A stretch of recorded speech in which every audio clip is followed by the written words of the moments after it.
선제동자의 53번 여행. 일부 질문하는 소년. 먼 옛날 인도 남쪽 복락성. 선제는 12살 소년이었습니다. 부유한 상인의 아들로 태어나 부족한 것 없이 자랐지만 마음속에는 늘 의문이 가득했습니다. 아버지, 사람은 왜 태어납니까? 선제야, 그런 것은 생각하지 말고 공부나 해라. 어머니, 행복은 무엇입니까? 얘야, 내가 크면 자연스럽게 알게 될 거다. 하지만 선제는 기다릴 수 없었습니다. 궁금했습니다.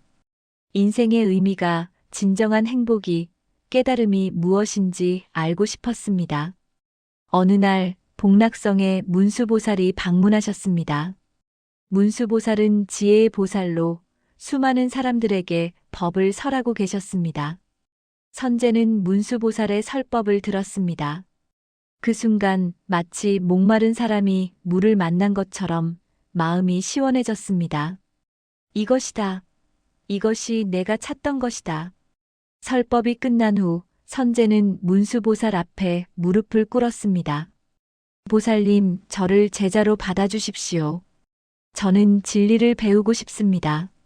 문수보살께서 선제를 바라보셨습니다.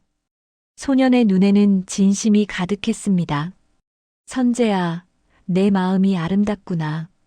하지만 나는 너의 스승이 될 수 없느니라. 왜 그렇습니까? 진리는 한 사람에게서만 배우는 것이 아니기 때문이니라. 세상 모든 것이 스승이니라.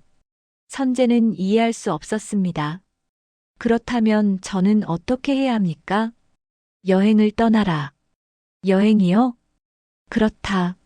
남쪽으로 가거라. 그곳에서 53명의 선지식을 만나거라. 각자에게서 하나씩 배워라. 그러면 내가 찾는 답을 얻을 것이니라. 문수보살께서 선제에게 작은 두루마리를 건네셨습니다. 그곳에는 53명의 이름과 위치가 적혀 있었습니다. 첫 번째 스승은 덕운비군이라. 묘봉산 꼭대기에 계시니라. 선제는 두루마리를 가슴에 품었습니다. 감사합니다, 보살님. 저는 지금 바로 떠나겠습니다. 집으로 돌아온 선제는 부모님께 말씀드렸습니다. 아버지, 어머니, 저는 여행을 떠나야 합니다. 무슨 소리냐? 넌 아직 어린아이인데. 저는 진리를 찾아야 합니다. 제 인생의 의미를 찾아야 합니다. 부모님은 말렸지만 선제의 의지는 확고했습니다. 결국 부모님도 허락할 수밖에 없었습니다. 그렇게 가고 싶다면 가거라. 하지만 조심해라. 선제는 작은 보따리 하나만 메고 집을 나섰습니다. 그렇게 선제동자의 53번 여행이 시작되었습니다. 2부 첫 번째 스승 마이너스 덕운비군이. 묘봉산은 험했습니다. 가파른 절벽과 울창한 숲이 있었습니다. 선제는 사흘을 걸어 산 꼭대기에 도착했습니다. 그곳에는 작은 암자가 있었고 한 비구니가 명상을 하고 계셨습니다. 덕운비군이었습니다. 스승님, 문수보살께서 저를 보내셨습니다. 덕운비구니가 눈을 뜨셨습니다. 그분의 눈은 맑았고 깊었습니다. 오래 기다렸구나, 선제야. 앉아라. 선제가 앉자 덕운비구니께서 물으셨습니다. 너는 무엇을 배우고 싶으냐? 진리를 배우고 싶습니다. 진리는 복잡한 것이 아니니라. 나는 내게 일체보살의 지혜를 가르쳐 주마. 일체보살의 지혜라니요? 덕운비구니께서 창밖을 가리키셨습니다. 저 산을 보거라. 산은 항상 그 자리에 있느니라. 비가 와도 바람이 불어도 눈이 와도 흔들리지 않느니라. 이것이 첫 번째 지혜니라. 흔들리지 않는 마음. 선제는 고개를 끄덕였습니다. 또한 저 산은 모든 생명을 품느니라. 나무도 자라고 동물도 살고 샘물도 흐르느니라. 아무것도 거부하지 않느니라. 이것이 두 번째 지혜니라. 모두를 받아들이는 마음. 또한 저 산은 아무것도 요구하지 않느니라.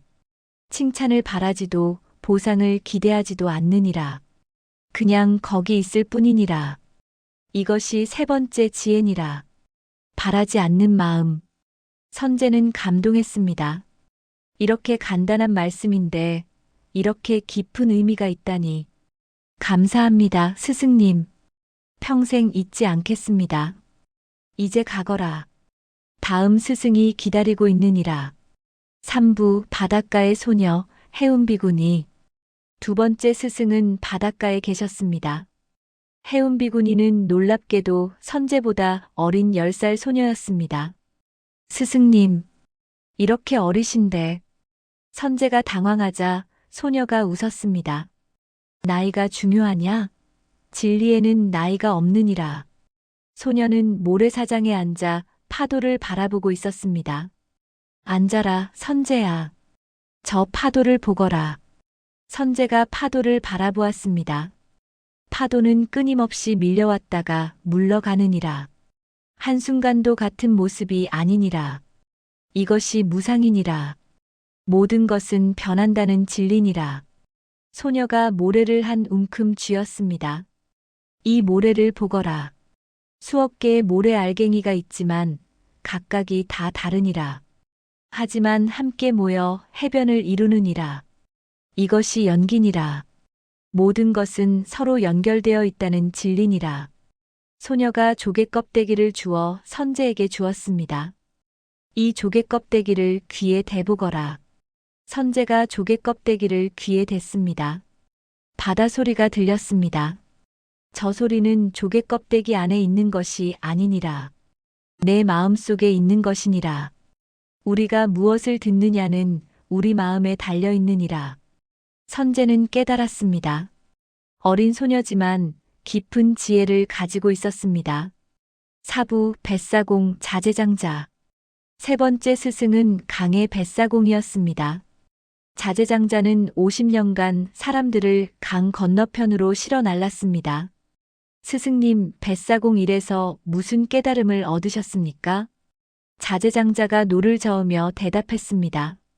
이 강을 보거라. 강은 막지 않느니라. 돌이 있으면 돌아가고 산이 있으면 우회하느니라.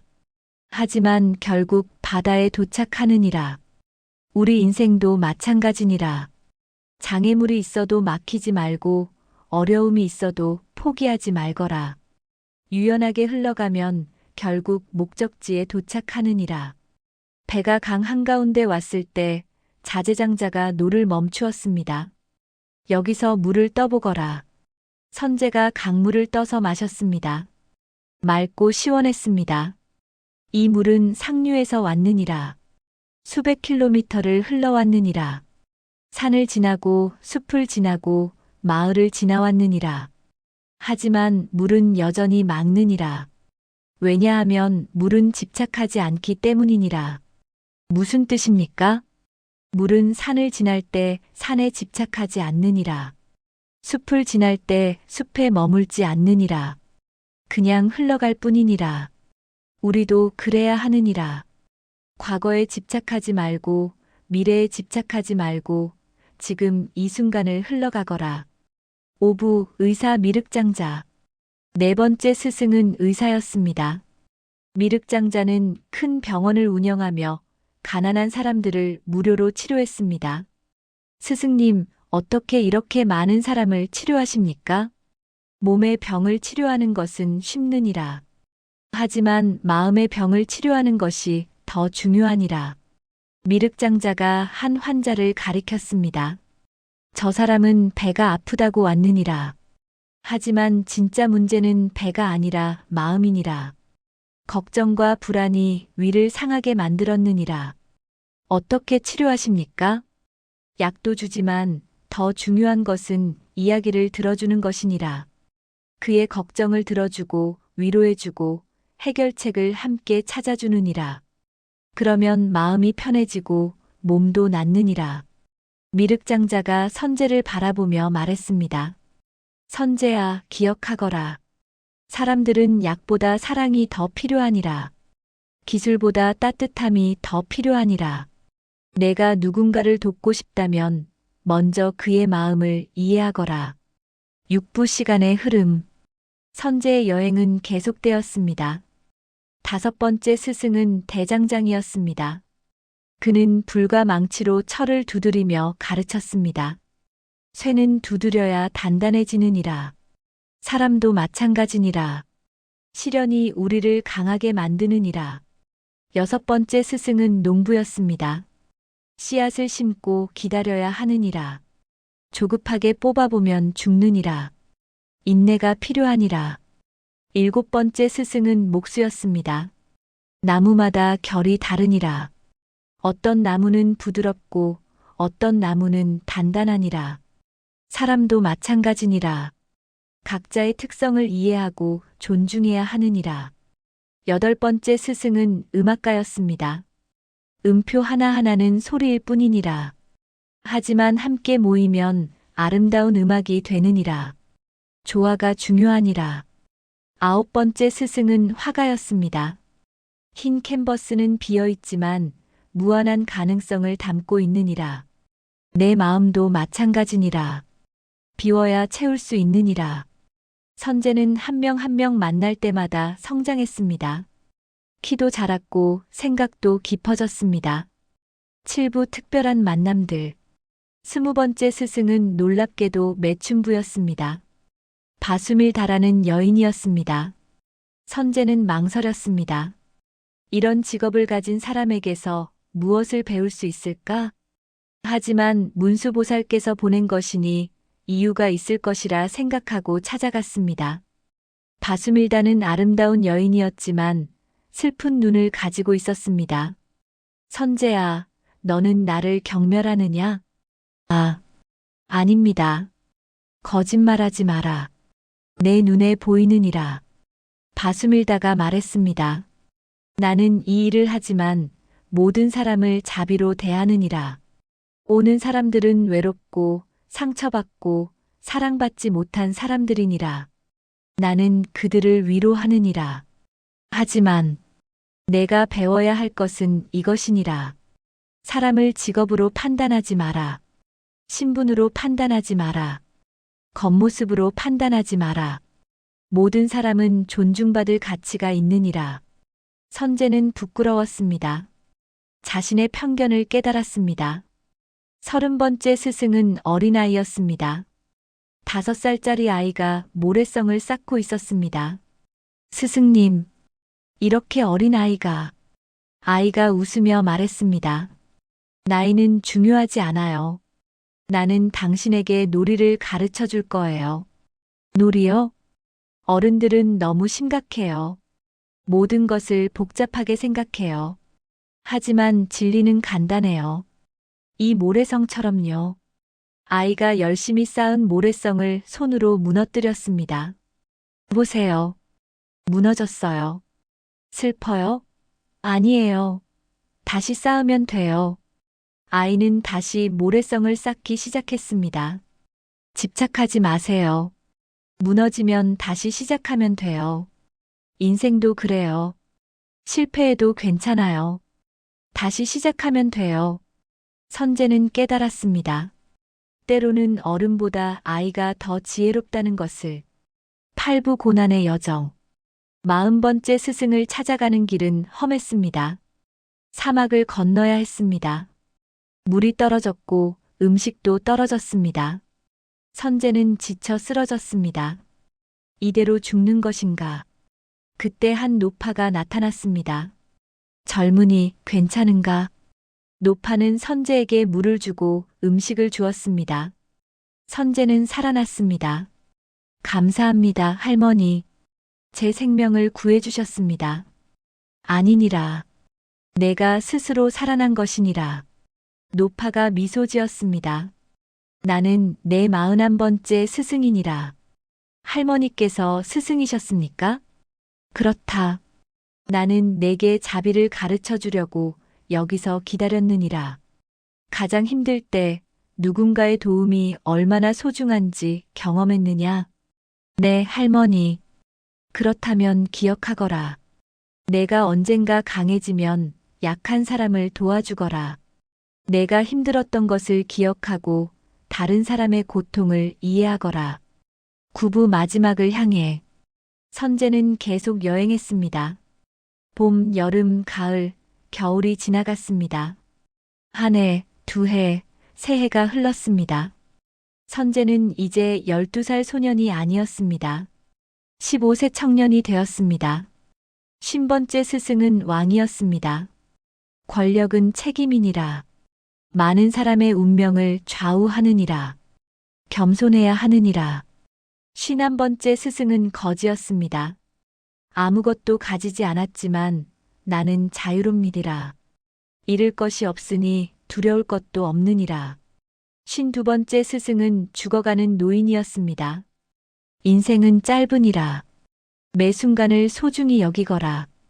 후회 없이 살아라. 드디어 53번째 마지막 스승에게 도착했습니다. 보현보살이었습니다. 10부 여행의 끝, 시작. 보현보살은 거대한 연꽃 위에 앉아 계셨습니다. 그 광경은 형언할 수 없이 아름다웠습니다. 선재야, 잘 왔구나. 보현보살의 목소리는 우주를 울렸습니다. 드디어 도착했습니다, 스승님. 3년간의 여행이 어떠했느냐? 힘들었지만 행복했습니다. 53명의 스승님들에게서 많은 것을 배웠습니다. 무엇을 배웠느냐? 선재가 대답했습니다. 산에서는 흔들리지 않는 마음을, 바다에서는 무상과 연기를, 강에서는 유연함을, 의사에게서는 자비를, 대장장이에게서는 인내를, 농부에게서는 기다림을, 목수에게서는 존중을, 음악가에게서는 조화를, 화가에게서는 비움을 배웠습니다. 또한 매춘부에게서는 편견 없이 보는 법을, 어린아이에게서는 집착 없이 노는 법을, 노파에게서는 도움의 소중함을, 왕에게서는 책임을, 거지에게서는 자유를, 죽어가는 노인에게서는 매 순간의 소중함을 배웠습니다. 보현보살이 미소 지으셨습니다. 그렇다. 그리고 이제 마지막을 배워라. 보현보살께서 손을 들어 올리셨습니다. 그 순간 우주가 펼쳐졌습니다. 무수한 세계가 보였습니다. 수억 개의 별, 수조 개의 행성, 무한한 우주가 선재 앞에 펼쳐졌습니다. 이 모든 것이 하나니라. 보현보살께서 말씀하셨습니다. 산도, 바다도, 강도, 사람도, 별도, 우주도 모두 하나로 연결되어 있느니라. 너와 나도, 스승과 제자도 모두 하나니라. 선재는 그 순간 완전한 깨달음을 얻었습니다. 모든 것이 명확해졌습니다. 왜 53명의 스승을 만나야 했는지, 왜 이렇게 긴 여행을 해야 했는지, 이제 내가 할 일은 무엇이냐? 보현보살께서 물으셨습니다. 선재가 대답했습니다. 저도 다른 사람들의 스승이 되겠습니다. 제가 배운 것을 나누겠습니다. 53명의 스승님들께서 저를 도우셨듯이 저도 다른 사람들을 돕겠습니다. 그렇다. 그것이 진정한 깨달음이니라. 받은 것을 나누는 것이니라. 우리에게 주는 가르침. 여러분, 선제동자의 이야기는 우리에게 깊은 가르침을 줍니다. 첫째, 진리는 한 곳에만 있지 않습니다. 선재는 한 명의 스승이 아니라 53명의 스승에게서 배웠습니다. 산에서도 바다에서도 사람에게서도 배울 수 있습니다. 세상 모든 것이 우리의 스승입니다. 둘째, 편견을 버려야 합니다. 선재는 어린아이에게서도 매춘부에게서도 거지에게서도 배웠습니다. 나이, 직업, 신분으로 사람을 판단하지 마십시오. 모든 사람에게 배울 것이 있습니다. 셋째, 인생은 여행입니다. 선재는 3년간 여행했습니다. 힘들었지만 그 과정에서 성장했습니다. 우리 인생도 마찬가지입니다. 목적지도 중요하지만 여행하는 과정이 더 중요합니다. 넷째, 배운 것을 나누어야 합니다. 선재는 깨달음을 얻은 후 다른 사람들을 돕기로 했습니다. 지식은 나눌 때 더 커집니다. 우리가 배운 것을 다른 사람과 나누십시오. 다섯째, 모든 것은 연결되어 있습니다. 보현보살께서 보여주신 우주처럼 우리 모두는 하나로 연결되어 있습니다. 내가 행복하면 세상도 행복해지고, 내가 고통받으면 세상도 고통받습니다. 오늘 이 이야기를 마음에 새기시기 바랍니다. 여러분도 지금 여행 중입니다. 만나는 모든 사람이 여러분의 스승입니다. 겪는 모든 일이 여러분의 배움입니다. 열린 마음으로 세상을 바라보십시오. 겸손하게 모든 것에서 배우십시오. 그리고 배운 것을 나누십시오. 선제동자가 53번의 여행으로 깨달음을 얻었듯이 여러분도 매일의 여행으로 조금씩 성장할 것입니다. 부처님의 가르침에 감사드리며 여러분 모두의 여행이 아름답기를 기원합니다.